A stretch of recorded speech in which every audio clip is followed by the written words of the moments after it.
So today we reached Wool Bales quite late for us, about after 3 I think it was, and I'm pretty tired. We're both pretty tired. It was a long day, 20 kilometres, and there was a lot of wading through water on the track, some of it almost up to our knees, and yeah, that was a lot more challenging than I expected. At first it was fun, walking through water, and I had my gaiters on, and it was kind of fun, and it was kind of hot, so the water was a cool relief. But towards the end of the day, the last 5 kilometres, I was feeling less playful and more there was more discomfort in my body, and I just was wanting to get to camp.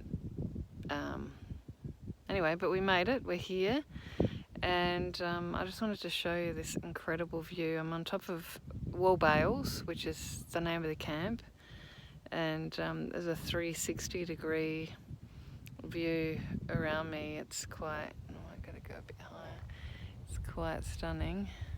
So you can see where we've been through all the Bibbulmun flats, which is where all the swampy, wet, marshy area was, but also a lot of the wildflowers. And I think one of these hills, well, one of them would be Mount Chance, where we were last night, and one of them would be Mount Clare, that we're going to be in a couple of days. I'm not sure which ones, unfortunately. But yeah, it's and then there's the inlet, something inlet, which is, can you see in the background? I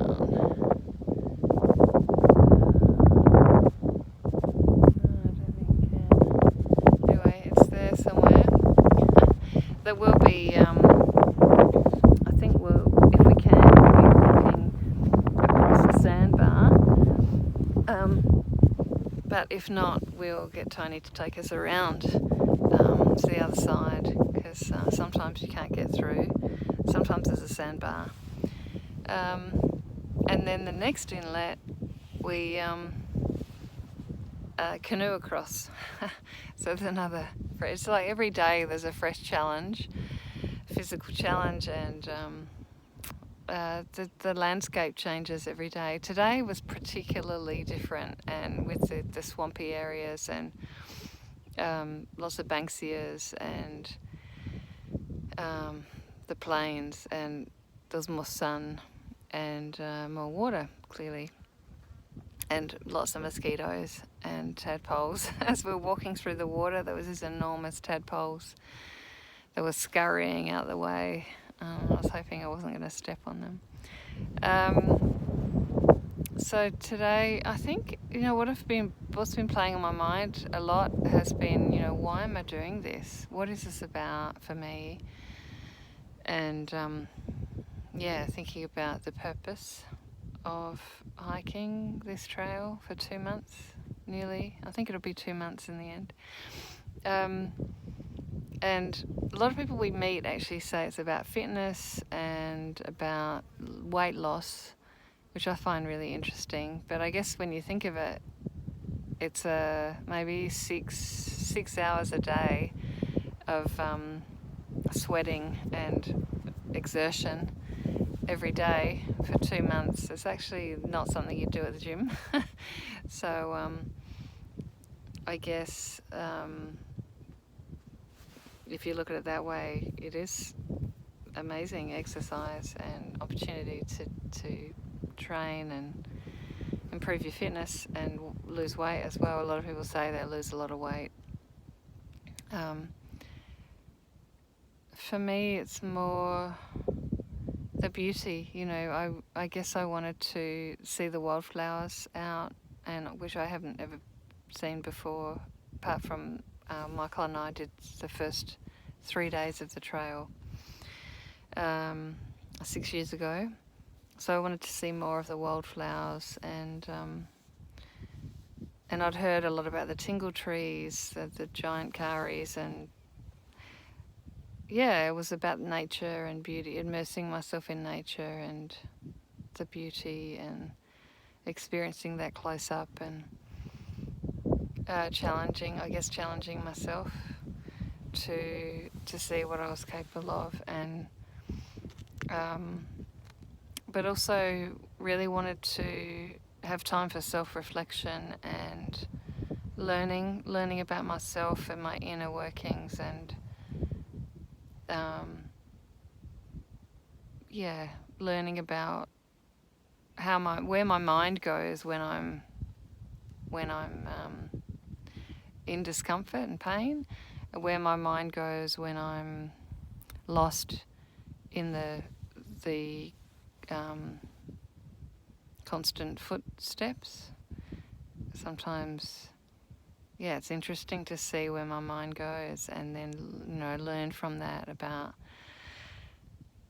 what happens up there and the habitual ways I think about things, and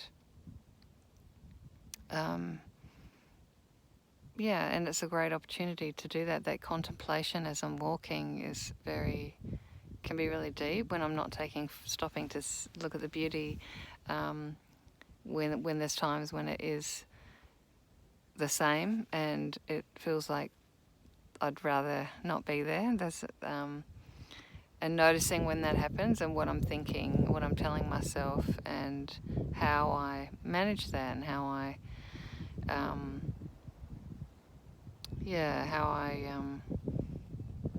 deal with the challenge of that. And I remember talking to my brother about this, with marathon running, and he says that your mind is so important,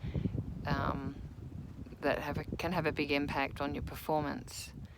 And I notice that, like, when I'm telling myself it's boring, or I want to see the hut. I can't wait to find the hut, and I think it's nearby, and next corner the hut's going to be there, but it's not there, and the disappointment that happens when it's not there, when I'm really tired and sore and I just want to get there.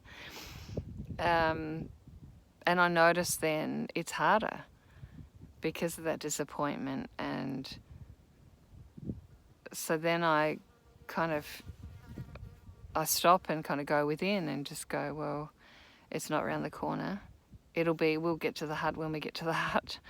And even though it's meant to be only a couple of kilometres, it feels like 100 kilometres.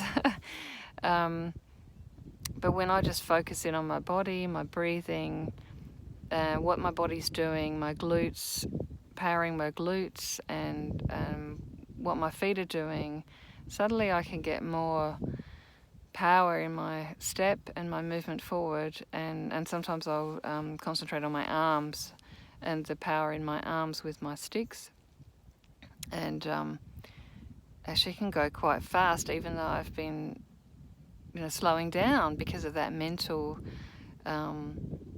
idea that it's not here, we're not there yet, are we there yet? And that disappointment when we're not there, and what I'm telling myself about how hard it is. Often that's what my mind will go to. It's like, it's too hard. What am I doing this for? What was I thinking? In whose universe was this a good idea to come and do this long hike? And so that goes on. And it makes my life less wonderful when I have those thoughts, and really impacts my enjoyment, but also my body slows down, and my body responds to those thoughts. So just being aware of that and noticing that, and I'm hoping that when I leave the trail, because it seems like the end is nigh, coming up soon, that I'll be able to remember those things that I've learned about my thoughts and how it impacts my body. And continue to learn, as it's a lifelong journey of learning. So discovery, meeting my needs for discovery and learning and growth and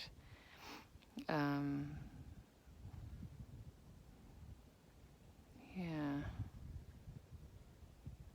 I think that's all I wanted to say. Bye.